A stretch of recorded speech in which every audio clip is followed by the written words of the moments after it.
Diet Coke, diet Pepsi को healthy soft drink कहकर बेचा जाता है। जिन लोगों का वजन ज्यादा होता है उनके लिए भी हर तरह के लो कैलोरी प्रोडक्ट्स बाजार में मौजूद हैं। सेहत के प्रति जागरूक लोग इन चीजों का जमकर इस्तेमाल करते हैं, मगर इन सभी लोगों को WHO की international agency for research on cancer यानी IARC ने तगड़ा झटका दिया है।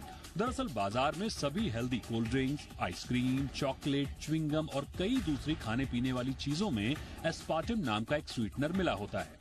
आज से पहले तक ये माना जाता था कि एस्पार्टम पूरी तरह सुरक्षित है, मगर अब ताजा रिसर्च में ये पता चला है कि ये कार्सोजेनिक है, यानी इससे कैंसर की बीमारी हो सकती है। अब सवाल उठता है कि एस्पार्टम है क्या? ये एक आर्टिफिशियल स्वीटनर है। ये कृत्रिम मिठास पैदा करने वाले डाइपेप्टाइड का मेथिल ईस्टर है तथा फेनिल एलेनिन और एस्पार्टिक एसिड का हिस्सा है। एस्पार्टम चीनी से 160 से 200 गुना ज्यादा मीठा होता है। ऐसे में इसकी बहुत छोटी मात्रा से ही चीजें बहुत मीठी हो जाती हैं और बहुत ज्यादा कैलोरी का इस्तेमाल भी नहीं होता। अक्सर इसे शुगर फ्री के नाम से जाना और बेचा जाता है। अमेरिकी FDA ने 1981 में एस्पार्टम का इस्तेमाल खाने पीने की चीजों में करने की मंजूरी दी थी।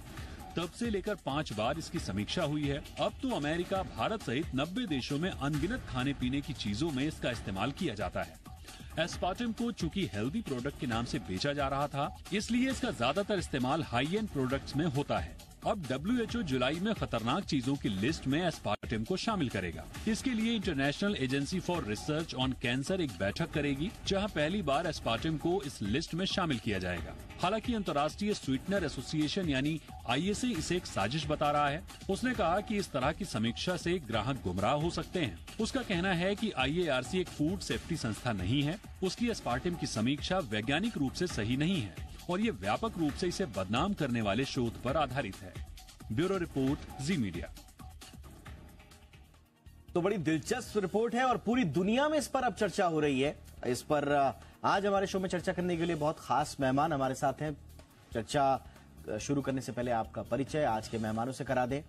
हमारे साथ हैं डॉक्टर जयेश लेले, वाइस प्रेसिडेंट हैं IMA यानी कि इंडियन मेडिकल एसोसिएशन के। डॉक्टर लेले, गुड इवनिंग सर, बहुत बहुत स्वागत है आपका। हमारे साथ है महेश जगड़े सर, जो कि पूर्व FDA कमिश्नर है महाराष्ट्र के। बहुत बहुत स्वागत है जगड़े सर आपका हमारे शो पर। और हमारे साथ हैं डॉक्टर अंशुमान कुमार, जाने माने कैंसर सर्जन हैं। डॉक्टर अंशुमान, आपका भी बहुत बहुत स्वागत है। डॉक्टर अंशुमान, आपसे ही चर्चा की शुरुआत कर रहे हैं।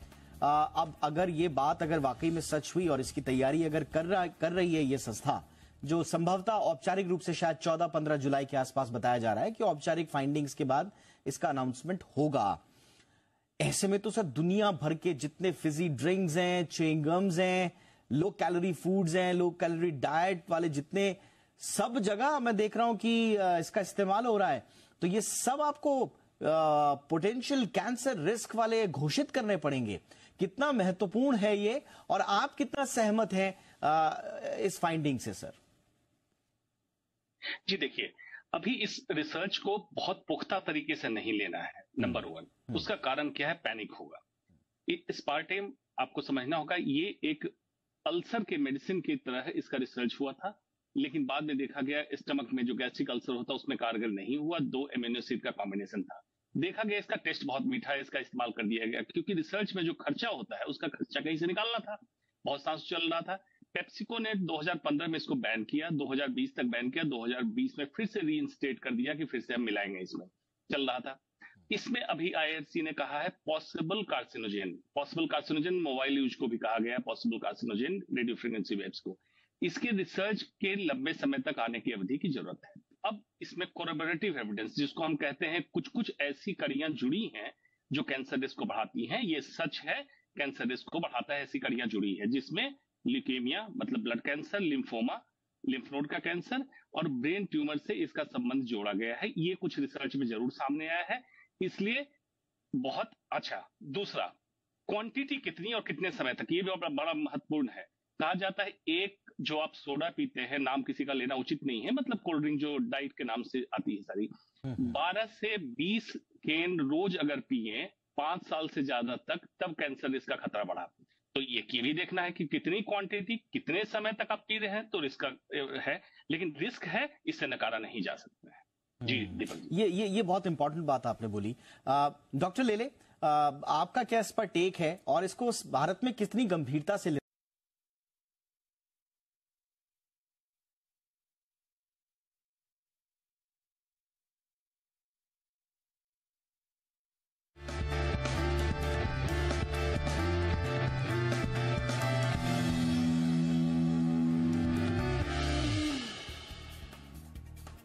ब्रेक के बाद आपका स्वागत है। तो एस्पार्टेम नाम के इस आर्टिफिशियल स्वीटनर में पॉसिबिलिटी है कि ये कार्सिनोजेनिक हो सकता है, ऐसी खबरें आ रही हैं।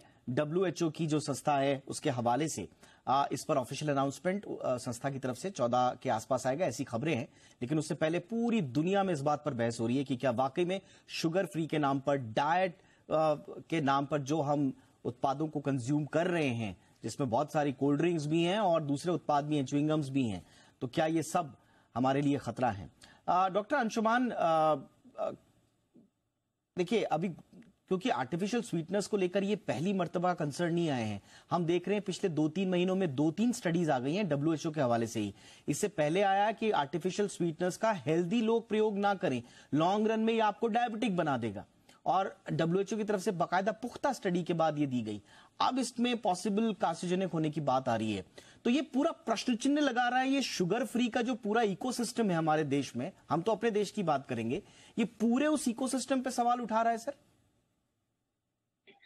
देखिए, दो पहलू है इसमें, जरा इसको अच्छे से डिकोड करके समझिए।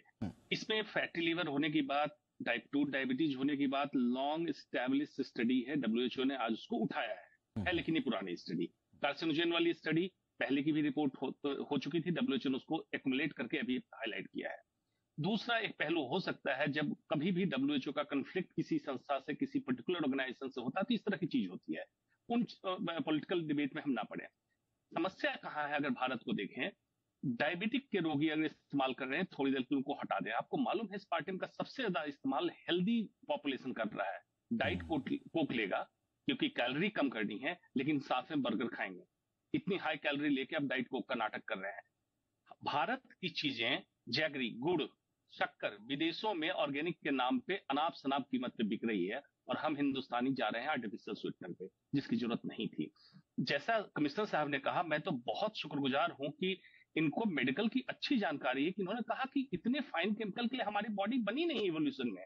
तो जब भी कोई नया केमिकल आए, उसके रिसर्च को, खासकर कैंसर रिसर्च को आने में लगभग 20 साल का समय लगता है, और टन इस्तेमाल इसमें हो जाता है, और कितने लोग कैंसर से पीड़ित होकर मर चुके होते हैं।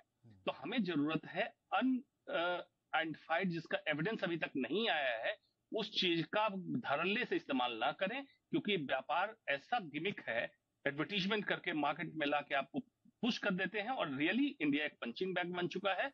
कोई भी केमिकल कहीं ना चले, इंडिया में पंप कर दो। आप बार बार जॉनसन का उठा रहे हैं, उसके कई प्रोडक्ट बाहर बैन है यूएस में, और इंडिया में चल रहा है। इसलिए हमें एज ए पब्लिक, नागरिक, एज ए सिविलाइज सोसाइटी, हमें बहुत पुख्ता तरीके से देखना है कि एसेंशियल नीड हमारी है तो ले, वांट में मत ले, और नीड वांट में हर समय अंतर समझना चाहिए, तभी इस्तेमाल करें। देखिए, ये बहुत जरूरी बात आपने बोली डॉक्टर लेले। ये कितना इंपॉर्टेंट होगा कि भारत इस तरह के रिपोर्ट्स को क्रॉस वेरीफाई करने के लिए अपने यहां सैंपलिंग, लेबोरेटरी व्यवस्था, उसका क्रॉस वेरिफिकेशन का मैकेनिज्म डेवलप करे, क्योंककि ये बहुत जरूरी हो गया है। अब हम ग्लोबल उत्पादों को कंज्यूम कर रहे हैं, हमारे यहाँ की कोई चीज बाहर जाती है तो तुरंत जो है उस पर सवाल उठने लग जाते हैं। हमारे श्रिम्प को बैन कर दिया जाता है कि साहब इसमें ये हमारे जो कफ सिरप्स है उन पर सवाल उठते हैं। स्वाभाविक है, और ये उठनी भी चाहिए। हमारे यहाँ से कोई गलत चीज आ रही है तो ये कोई ऐसा नहीं है